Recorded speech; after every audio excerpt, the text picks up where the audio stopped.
This British-US war against Yemen is a war to protect Israel and its genocidal campaign in Gaza. The United States and Britain, some of the richest countries in the world, are bombing some of the poorest people in the world in Yemen for the crime of defending some of the most persecuted people in the world in Gaza.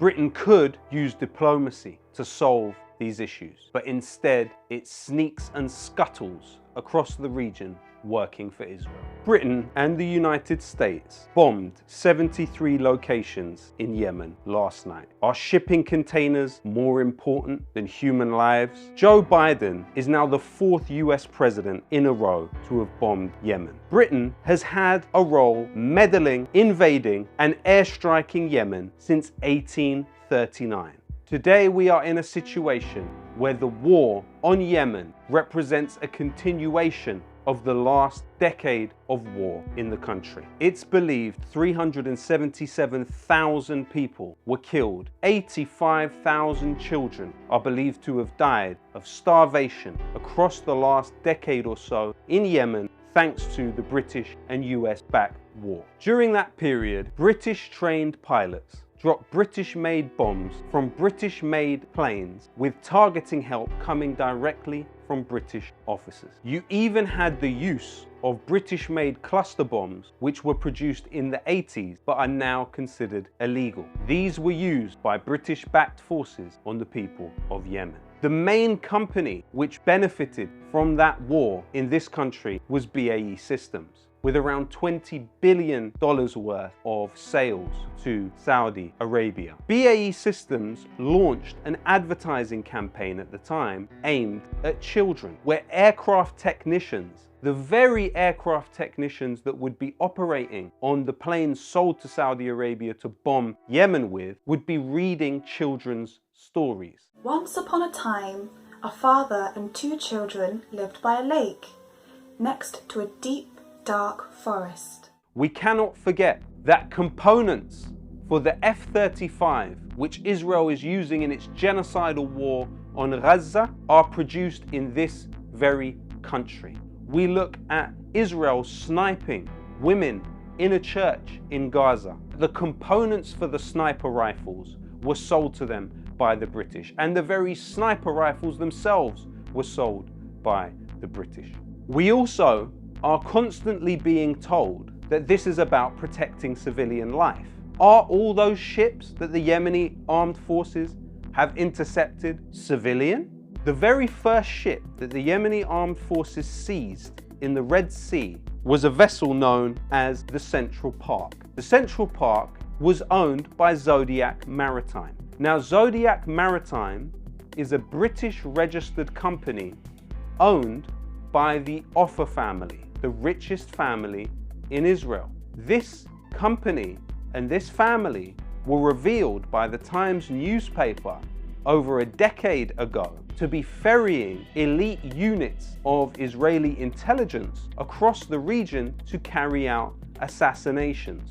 Zodiac Maritime is an arm of Israeli intelligence. So when the Yemeni armed forces targeted them, they had reason to believe that those ships were being used for Israeli surveillance. But we also need to look closely at the military contractors tasked with protecting Zodiac Maritime ships.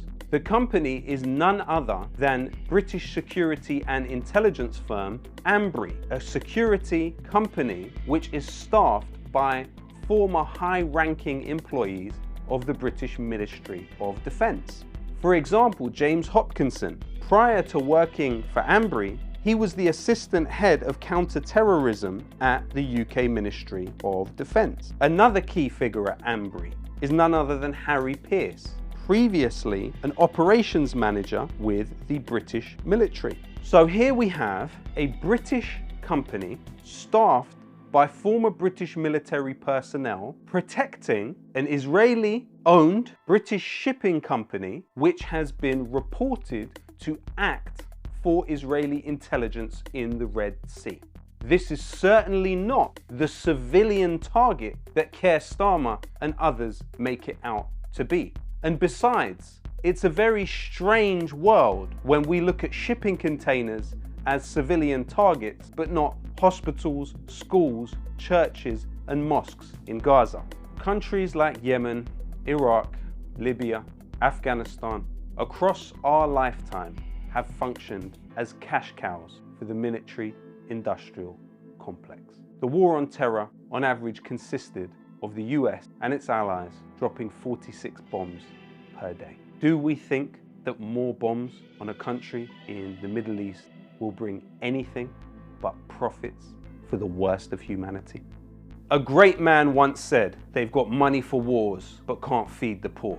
At a time when temperatures in Britain are falling to -4 and people are sleeping on the streets, when doctors, nurses, railway workers, teachers are on strike because of their unjust working conditions, this government wants to use your money to bomb some of the poorest people in the world. We must aspire to be like former British soldier Ahmed al-Batati. In the midst of the war on Yemen, which was leading to a child dying every 10 minutes, Ahmed al-Batati stood outside Downing Street in his uniform and protested against the war on Yemen. Ahmed al-Batati was then arrested and detained and discharged from the British Army for his service to humanity. We must at this time rebel on the very same basis that our government is a direct participant in Israel's war on the region. If you find yourself bombing some of the poorest people in the world to defend a genocide against some of the most persecuted people in the world, you're not the good guys. We have a mainstream media which is servile to the interests of the oppressors.